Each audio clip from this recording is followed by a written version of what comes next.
it right.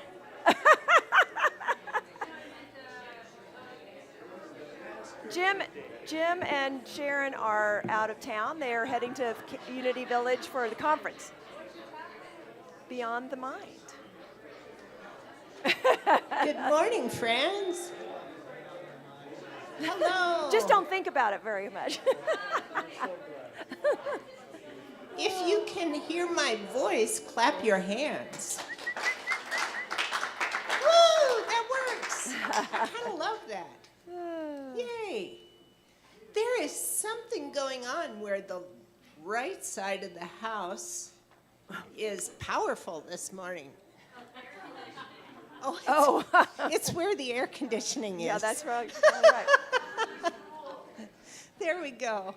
Well, welcome to Unity of Fort Collins, everybody. We're so glad to have you here. Happy June. And for Robert and I, we're on the countdown 6 days to the wedding of our son. Woohoo! If anybody is here for their first time and would like or more than one time, Kamina has welcome packets and we'd like to give you one. So, yeah. And welcome to folks online. We typically have as many folks online as in the sanctuary. So, think hordes of folks. Unity folks. Our youth and family program is doing prayer for the month of June. Today, their topic is art and meditation. Wouldn't it be cool if you were a kid that you got to go to Sunday school and talk about art and meditation? Yes. We didn't. Awesome. We didn't do that. No. That wasn't a thing for us. Our speaker today, our own Courtney, yay, who, little known, is also an author of how many books? Two. They're in the bookstore. And they're in the bookstore. And our own Peter Parnig is now an author. Hold it up, Peter. Woo! They're in the bookstore too. Yeah. 10 years in the process of birthing a book. So how cool is that? Our reader today is Leane Gabel, and our musicians, John Magny and the choir. If you're new, this is a team-centered church. We like to call it our weird church. And we're community-centered. And we have 10 teams that actually make the place go. And there's more happening here than you can possibly imagine. Our chaplain today is Megan Bright. Do you want to stand, Megan? Sure. Hi, good morning. I'm Megan. I'm the chaplain today. I can't believe I'm already a third of the way through this year-long commitment to hold space and pray for people. And I think I have like a half dozen folks that I pray for. So I'll be back there. Today's Father's Day. My dad was my biggest hero. Mine does too, Nancy. Or he was my hero, and he was my biggest fan. So come back and tell me about your dad, or if you're a dad, or if you want to be a dad. I want to hear about it. Yeah. Awesome. Thanks, Megan. Let's do the rest of the announcements. They're lining up. Last week I said quick, and people cheered. We're still looking for people to volunteer at our community fundraiser yard sale. It's the last Saturday of the month, the 29th. So I'm going to pass a clipboard. Very self-explanatory. Done. Good job. Good job. I'll be quick. Hi, I'm Will. A couple of things I want to share with you. This Thursday, 5 p.m. in the Roomy Room is our drumming circle. We're having a lot of fun, finding our rhythm. People are clapping. They've been there. Thank you. I'll pay you later. Friday morning, the next day on the 21st, 8:30 a.m. at Eudora Park, we'll have our walking group. This is going quite well, too. Thank you again. If you have questions about either, see me in the foyer afterward. Thank you.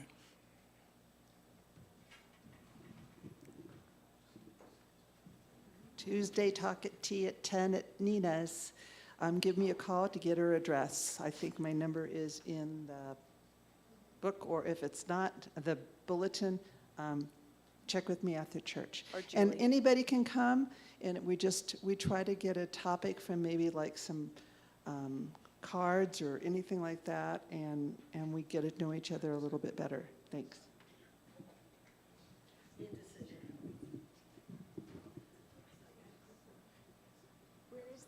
I don't know. Julie, where's the clipboard? Okay. Hi. Hi. I'm Lisa, if anybody didn't know by now. Unity Pride, I'm sorry, Northern Colorado Pride, with Unity being there, is June 29th at the ranch. We would like to have some volunteers for that day, and yeah, probably just for that day at this point. We have enough team support that we can get everything else done. But I think we're handing out a clipboard, yeah? Oh, it's going around. Okay, so to sign up for time slots would be great. We'd appreciate any help. You can sign up for as little or as much as you want, and you can always just come and have fun with us. Thank you. And the marketplace. And the marketplace. You go to the marketplace. You go to the marketplace. The church always needs money. How's that? Can we just go for that? Yeah, having a machine like this that is completely run by donations. So we have come up with, or they, y'all, have come up with really great ideas how to generate revenue. One of them is come participate in Unity's annual marketplace fundraiser. So you can buy cool services. The money, people here donate their time, energy, human capital, and then you put money in, you get a cool thing, and the church has money. Sweet. There are some really cool ideas raise your hand if you've ever purchased anything in this prior. Was it cool? Would you do it again? It's working.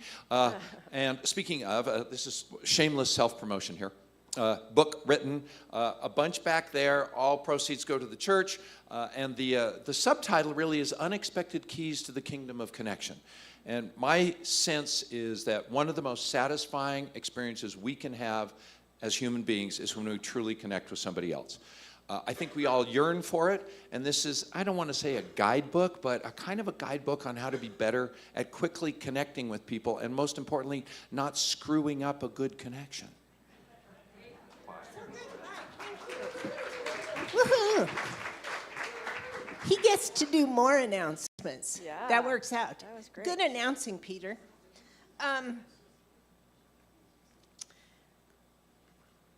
Pride. So my heart wants to open this place to folks who have trouble feeling safe in the world. It's a hard time to be queer. It is really hard out there, and to have a safe spiritual community. So we'll just invite the love to go out and to welcome people in. In July, we're having a collective arts display. So we've got an artist on the back wall currently, which is fabulous, and I'm sorry I don't... Yay! Ooh! Monica, congratulations, that is so cool. So everybody turn and look and say ooh and ah. Ooh, ah. Isn't that awesome? It's a tradition we have to share our creative talents. Next time, we're doing a collection, so it's not many folks have that kind of proliferation, but we might have one or two to add to the mix. So if you're interested in participating in the art wall, let us know. Okay, the community lunch bunch is at the Rainbow at 11:30 today, so join us at the Rainbow. And our own Jim and Sharon are currently at Unity Village for the annual conference. So hope all is well at Unity. All right, friends, let's do our collective Prayer. opening thing. Prayer. Prayer. Our opening thing. Our unity centers us in light and peace, allowing us to recognize our God within and to radiate that love to the world. Thank you.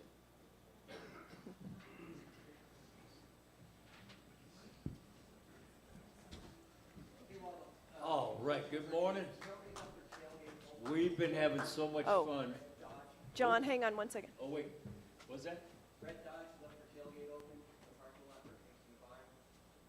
Anybody with a Red red Dodge. Dodge, your hatch is open. Left the tailgate.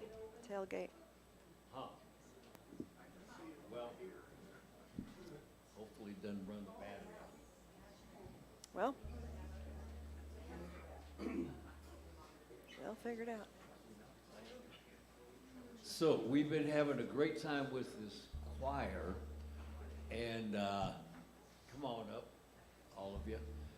What happened this week is we had been doing one song service choir. This week we added another, and then we started playing this song. If I only had a brain, it's a scarecrow with a Oz kid. And everybody that was here at the rehearsal said, okay, we got to be in on that one too. It's very loosely relates to Courtney's talk. Very loosely. Here's this scarecrow yearning to have a brain, and her talk is going to be getting past the brain. Yeah, exactly. So,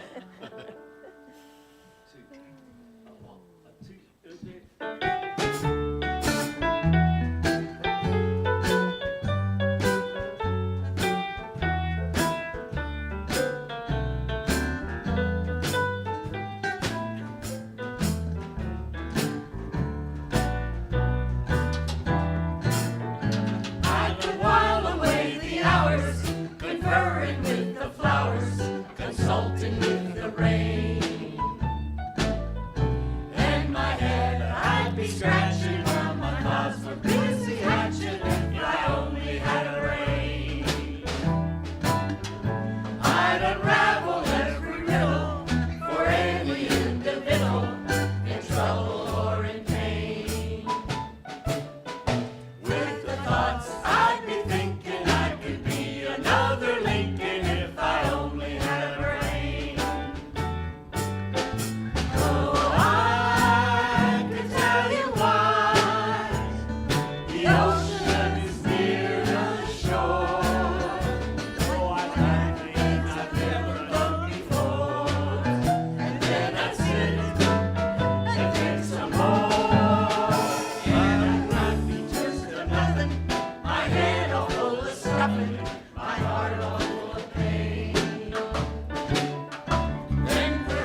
Thank you, everybody. Don't stay up, stay up. We're gonna have a little reading from Leane.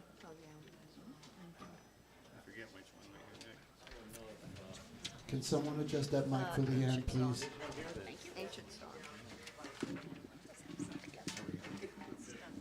Come join the choir.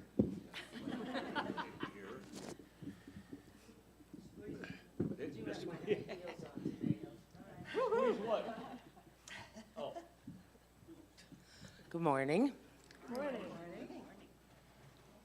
I don't know why this reading came for me today, but it is the one I picked, and I hope it fits with Courtney's talk somehow. This is a really fun book if you've never seen it before. It's called Pronoia. It's the antidote for paranoia. It's by Rob Brezsny. We have a copy of it. We should have a copy of it in the library, and it's absolutely one of my favorite. What's the most important question for you to ask today? You are potentially a genius. Maybe not in the same way that Einstein and Beethoven were, but still, you possess some exceptional capacity that is absolutely unique. You're a masterpiece unlike any other that has ever lived in the history of the world.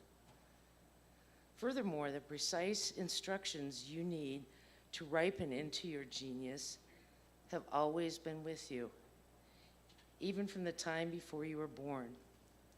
In the words of psychologist James Hillman, you have a soul's code. You might also call it the special mission you came to Earth to carry out, the divine blueprint that contains the open secret of how to be perfectly, unpredictably yourself, the master plan that is your heart's secret desire. Would you like help in deciphering it? The divine intelligence, formerly known as God, is always on call, ready to help. It's your birthright to ask her a specific question every day about what you need to do to express your soul's code. It's also your birthright to receive a response. The divine revelation may not be as unambiguous as a little voice in your head. It might appear in the form of a TV commercial, an odd dream, or an encounter with a stranger. It could be demanding and difficult, delivering information you'd rather not have to deal with. Or it might show up as a clear and simple feeling of knowing exactly what to do. And it could be easy and fun.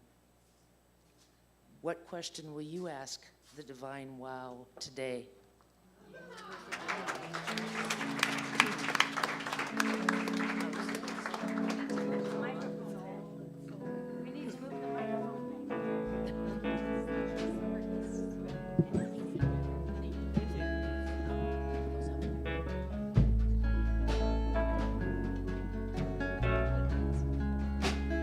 We're gonna do a song here. It's called The Ancient Song. Some words from the Course of the Miracles that I put a little music to.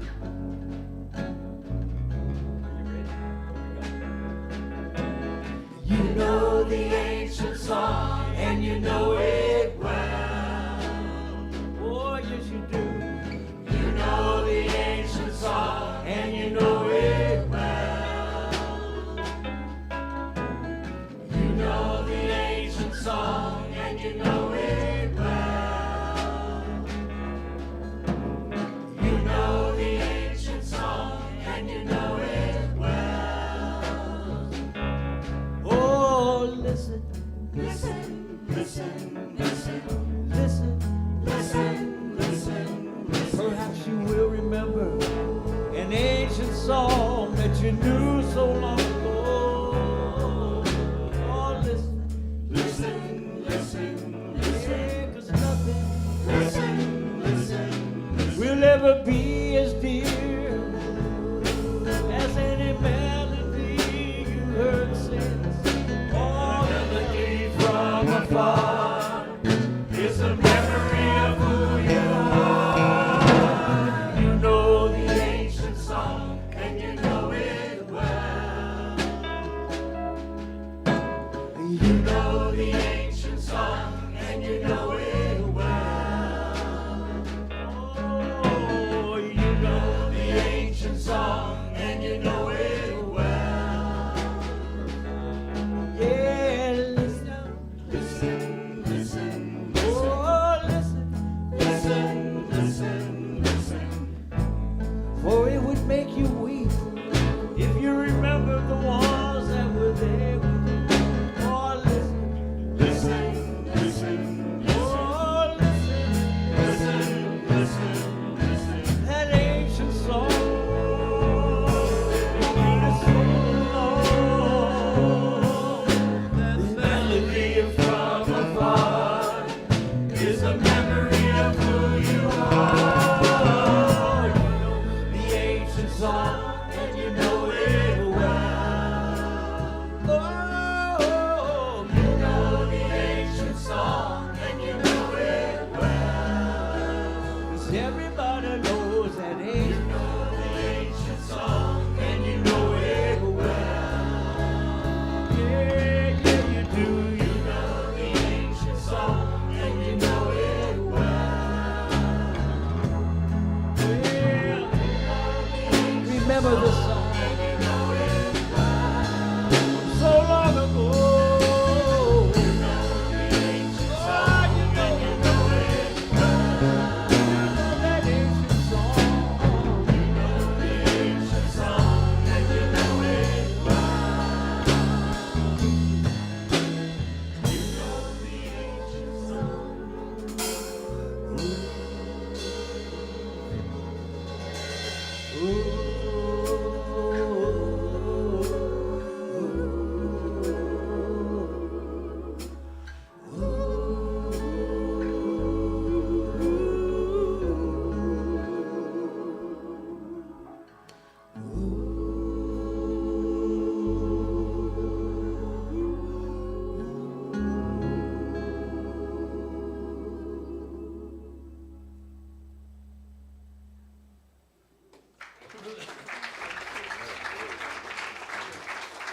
Thank you. We will be back.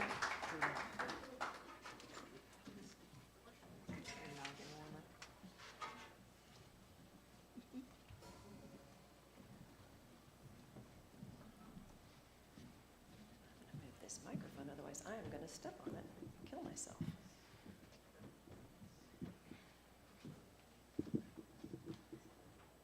Good morning. It's so great when you just leave the music to the musician and the reading to the reader, because they're perfect. They were just perfect. So thank you, John and Leanne, for that. Also, I was scheduled to talk last week, and I made way for the Tibetan monks. Thank goodness, right? Weren't they amazing? Yeah. So my talk is not about Father's Day, but happy Father's Day to all of you out there. So, sorry, I'll get myself together here. Yep. Let's get started. Dr. David R. Hudgens teaches that complete surrender to God unveils the truth. Nothing's hidden, only the ego is blind, and reality lies just beyond the mind.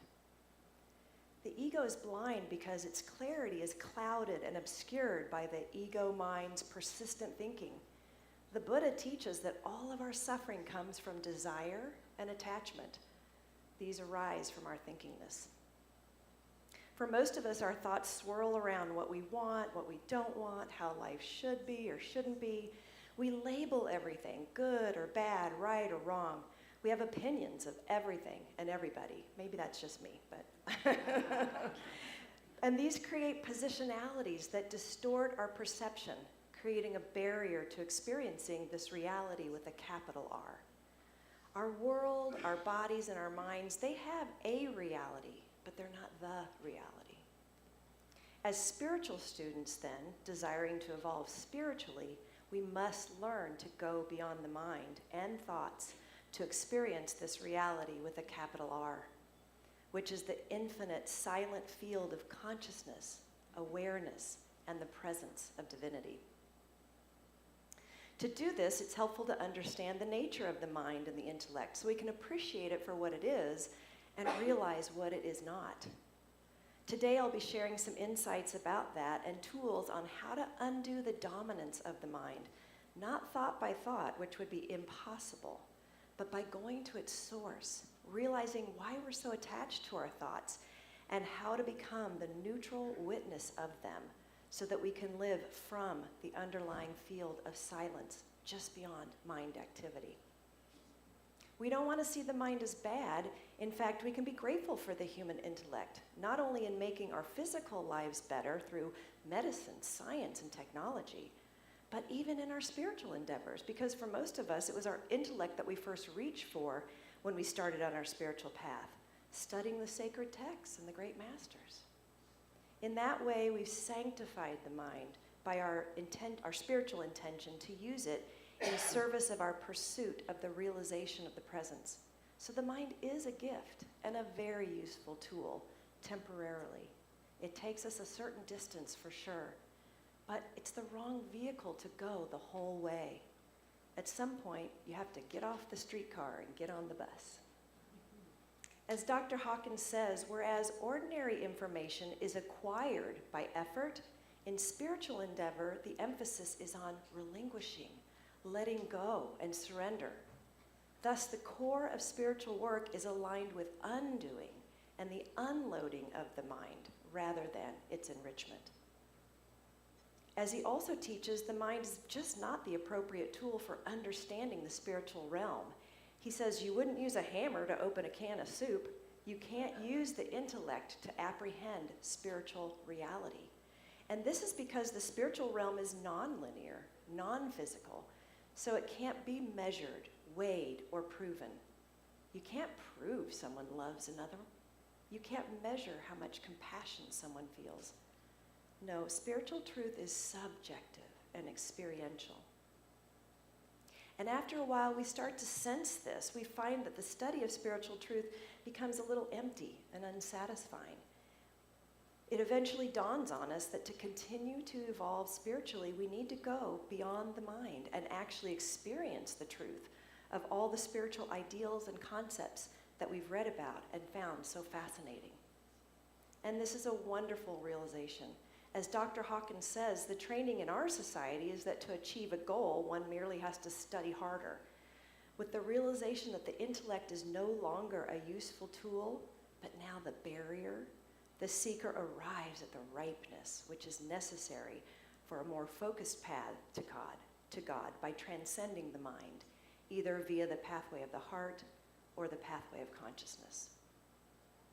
So meditation and contemplation are key tools to help us watch and witness the mind's proclivities and to disrupt the intensity and attraction of our thinkingness.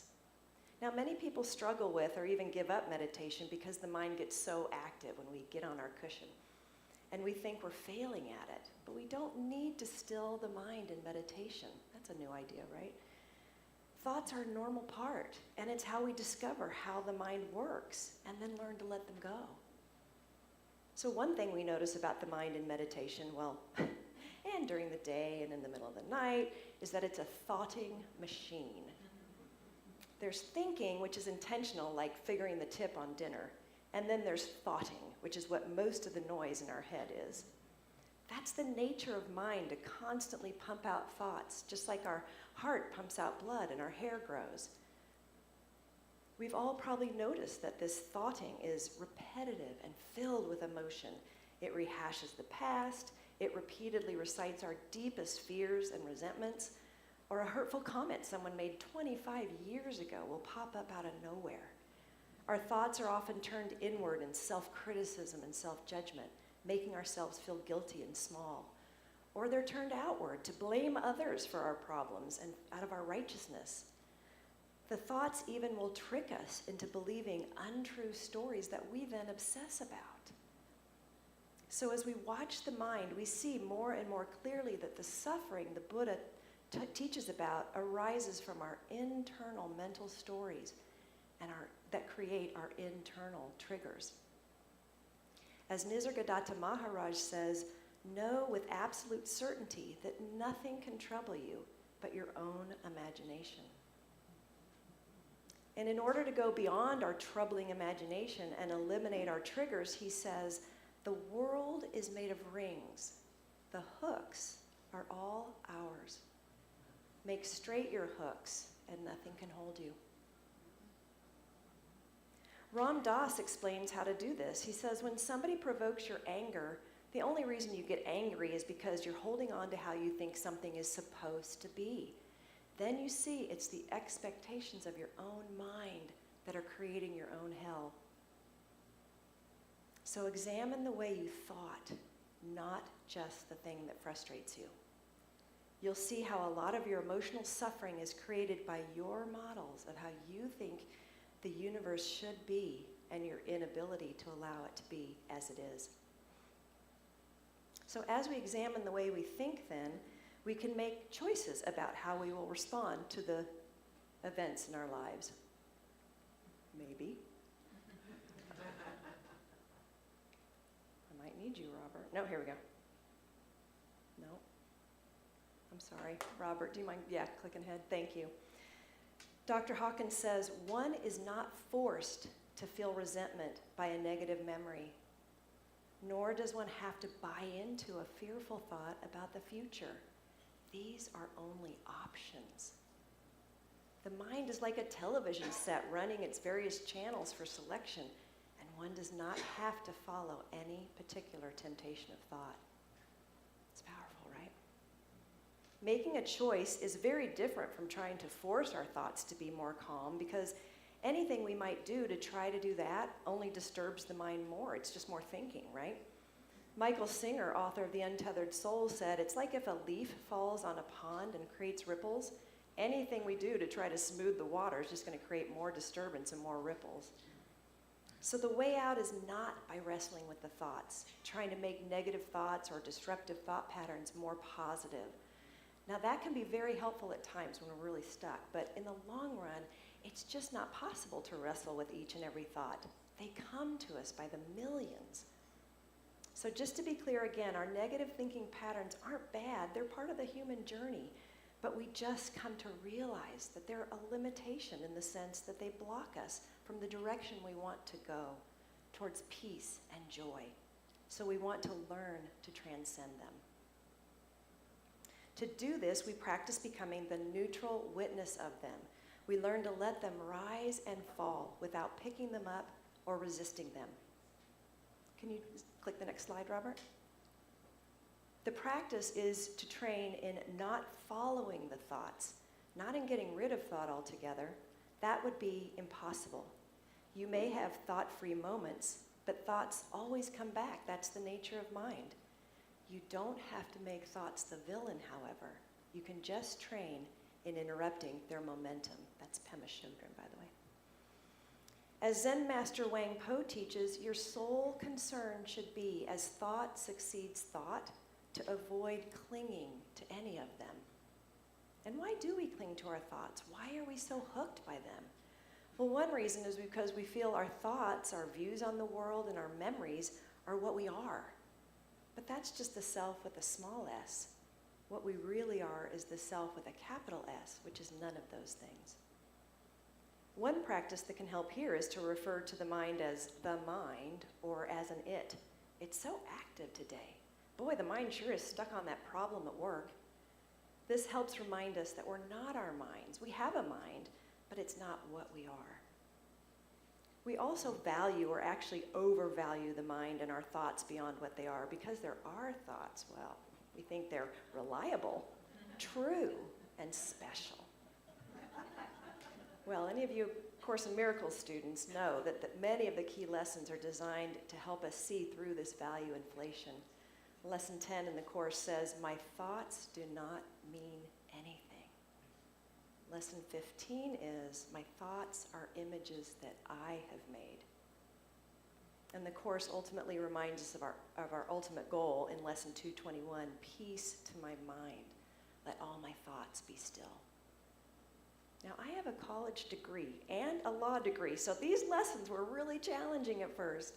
But their truth came through, especially as I made more and more of a commitment to my spiritual path.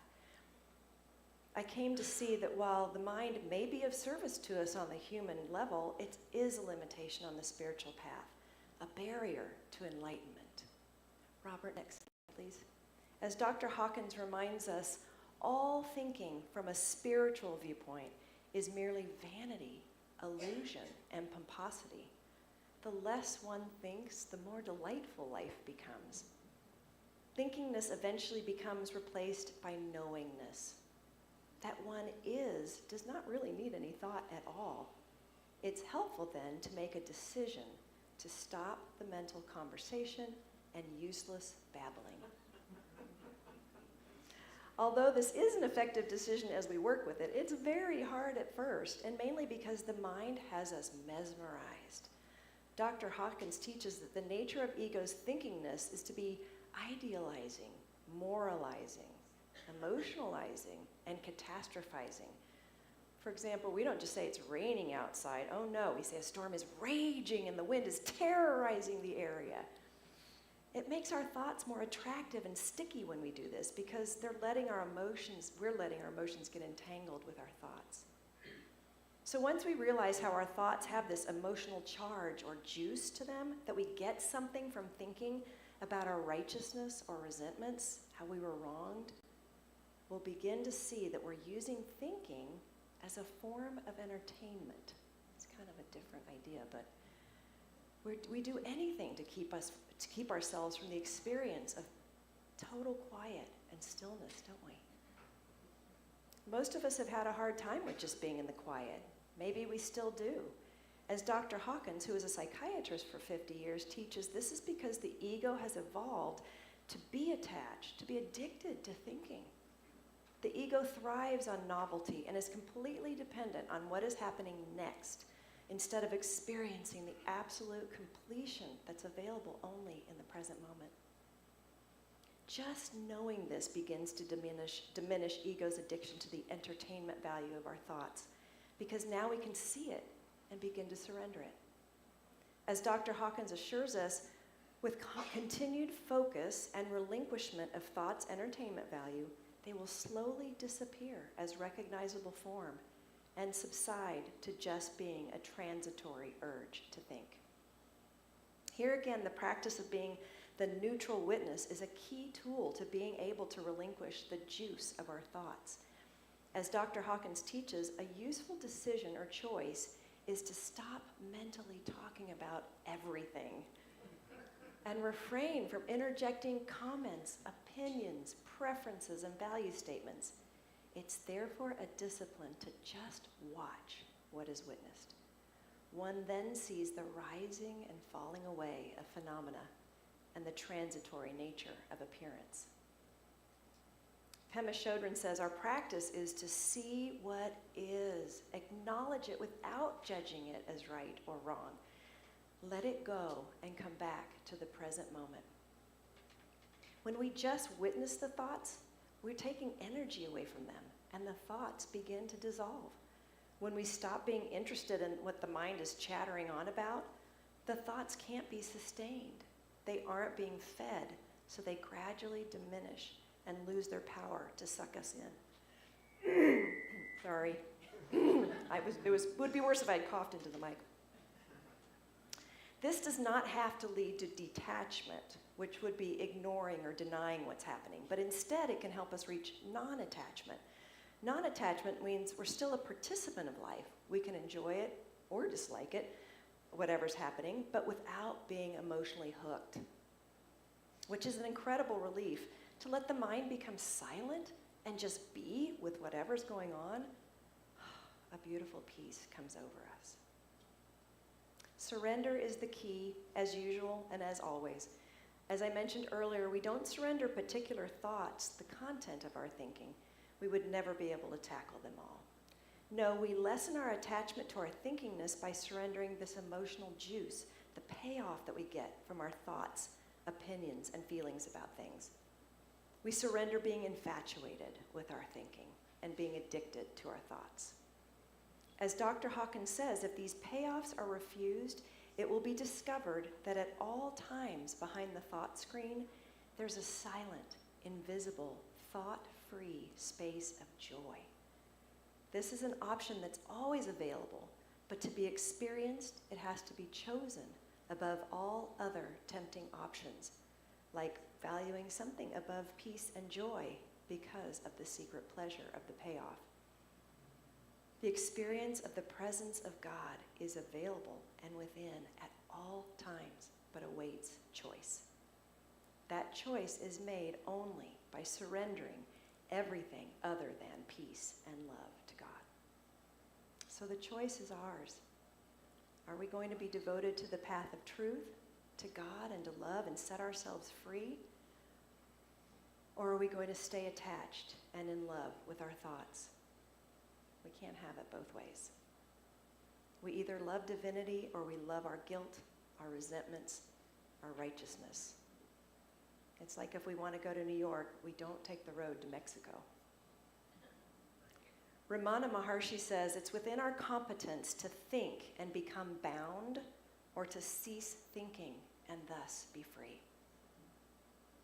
Moment by moment, we can choose to surrender our attachment to the arising thoughts and go beyond the mind, back into the thought-free space of joy.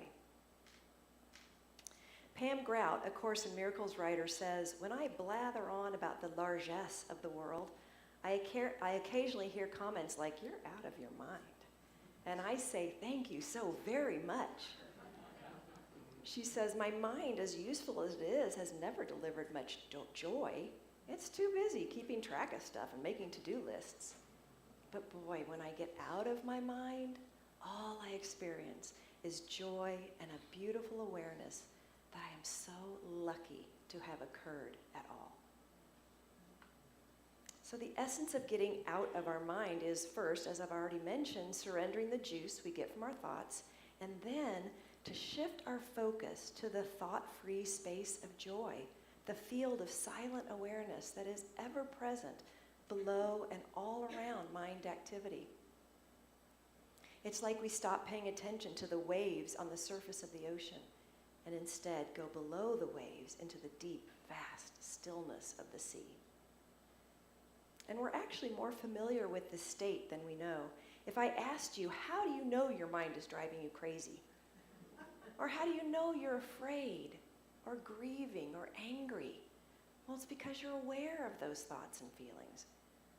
That's where the focus goes, to the space of awareness of mind's activity, to the radical subjectivity that underlies all experience. That's the space we want to identify with. And here's the thing, we actually have many experiences where the mind is either not needed or completely inadequate. I mean, how do you describe chocolate, a pistachio, or God?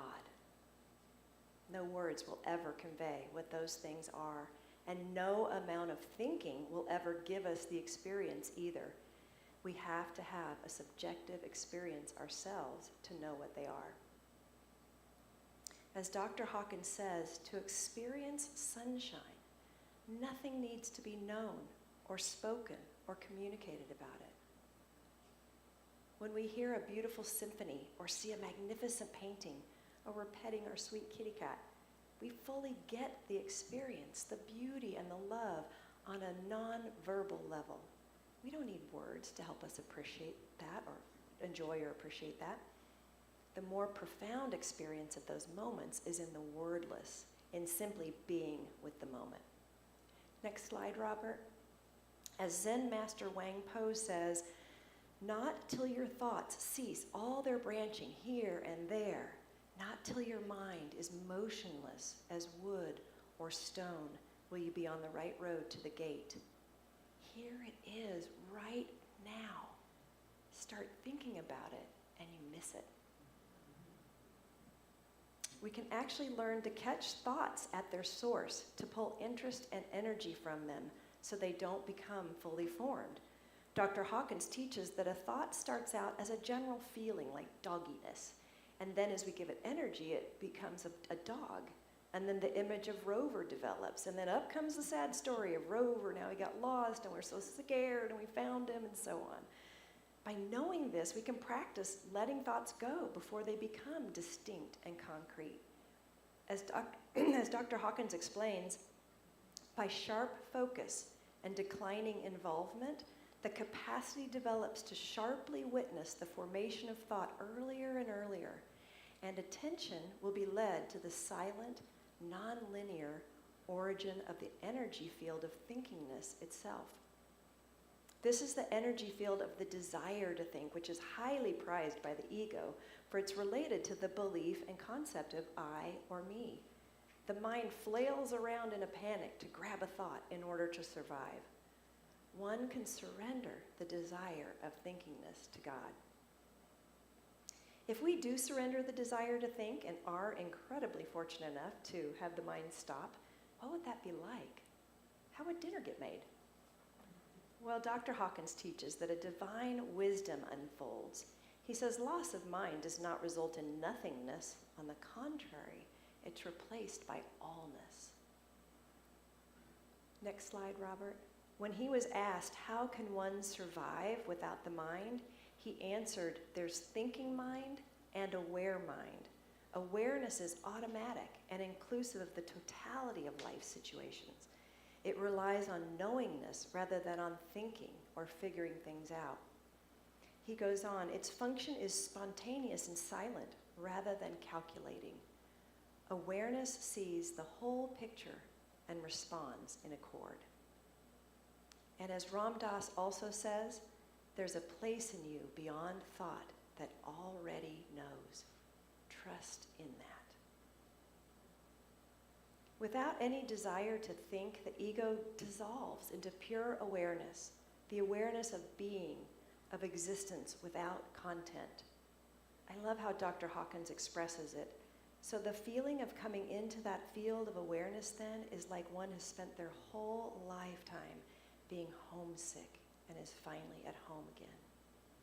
And so you move from the self with a small s to the self with a capital S, and then one is home at last. Next slide, Robert. To experience that state of at-homeness, which is pure subjectivity, Dr. Hudgens teaches us to ask ourselves, how do we know that we are?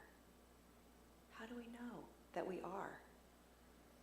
He says, identify with that quality, capacity, or condition of ever-present subjectivity, which is experienced as an underlying awareness. It is consciousness itself. Identify with that consciousness instead of the what it is conscious about.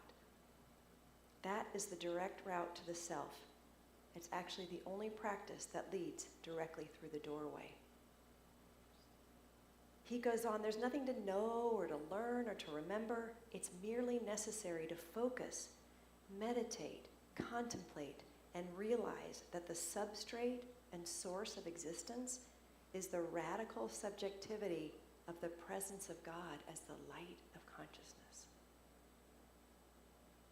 So when we go beyond the mind, we experience the presence of God, the reality with a capital R, with more certainty than any concept we had about it through trying to think about it intellectually.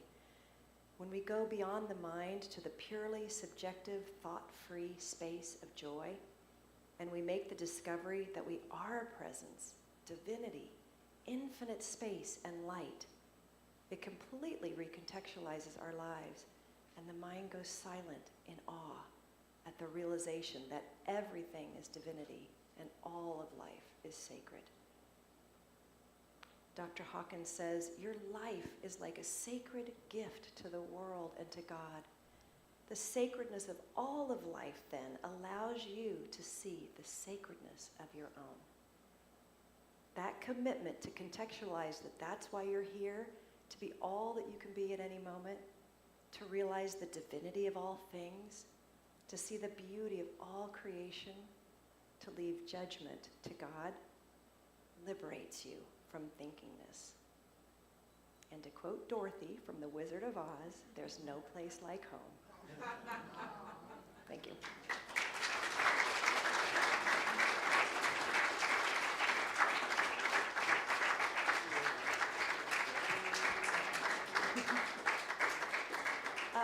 As usual, I hope you all know this, that whenever there's a talk, we always try to bring in books that relate to the talk into the bookstore. So if a talk particularly touches you, you might go back there and see if we have something. We, of course, have a bunch of books from my talk, because I quoted about 8 of them. But anyway, so please go and check them out. Thanks. Beautiful, Courtney. Thank you.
deep cleansing breath.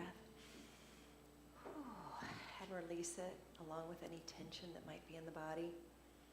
Get comfortable in your seat and close your eyes if you feel comfortable. Let's allow the words of the Indian master Talopa to take us into the silence. Let go of what has passed. Let go of what may come.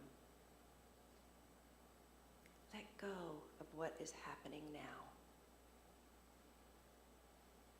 Don't try to figure anything out. Don't try to make anything happen. Relax right now and rest.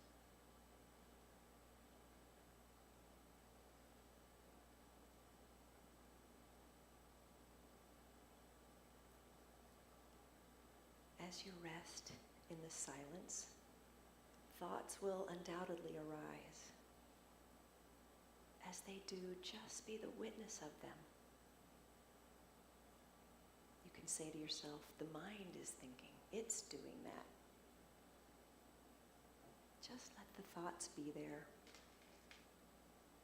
Don't try to chase them away or change them. Let them simply arise and dissolve like notes of music.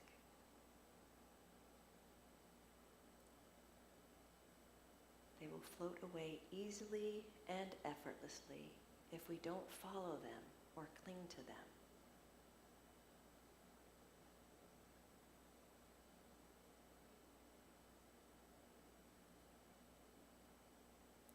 Move your attention now to that infinite space of silent awareness behind and below the mind and any thoughts.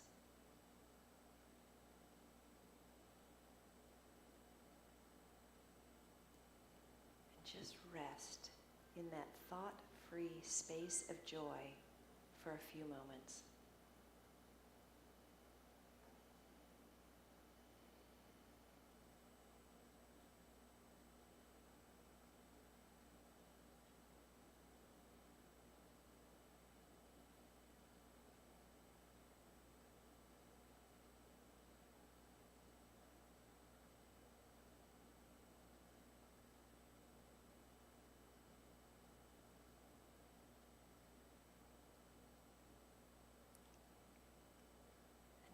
A deep breath, come back to the body and the room.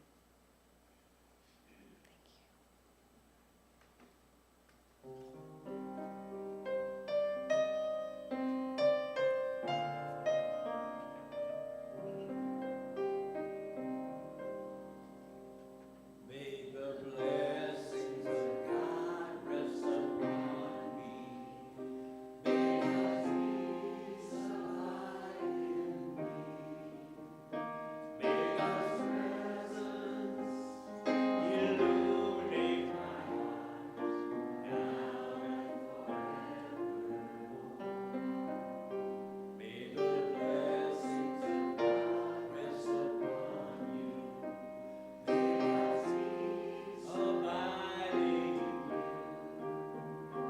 May God's presence illuminate your heart now and forevermore.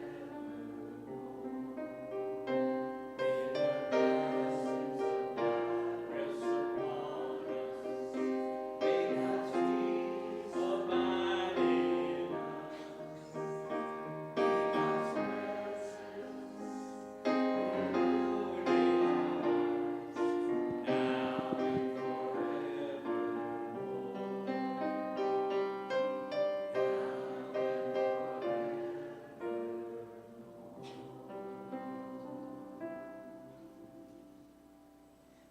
I get to pretend I'm Jim today. Thank you, Courtney. Oh my goodness. Wow, what a spiritual feast. Wow. My mind was busy. So delightful.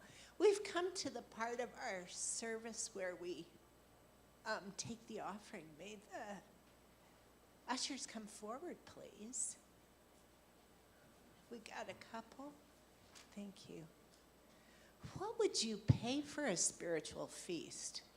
What are you going to pay for lunch? So we depend on your support to keep all of this magic going. So let's do our offering prayer together. Divine love through me blesses and multiplies all that I am, all that I give, and all that I receive. Thank you, God.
Yes, that was a great talk, Courtney.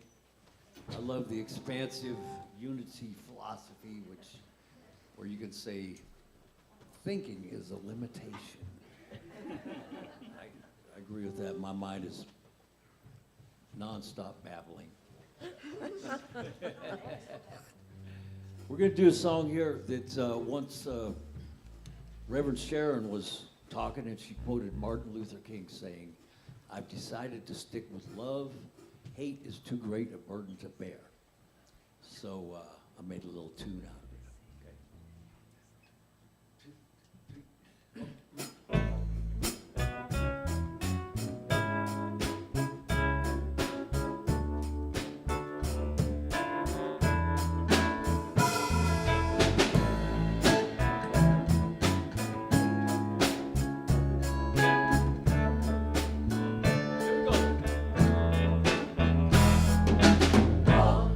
I really got to be this positive energy. All I really got to do is help each other to get through. And I've decided to stick with love. I've decided to stick with love. Hate is too great a burden to bear. I've decided to stick with love. All I really got to be is positive energy. All I really got to do is help each other to get through. I've decided to stick with love. I've decided to stick with love. Hate is too great a burden to bear.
Thank you all so much.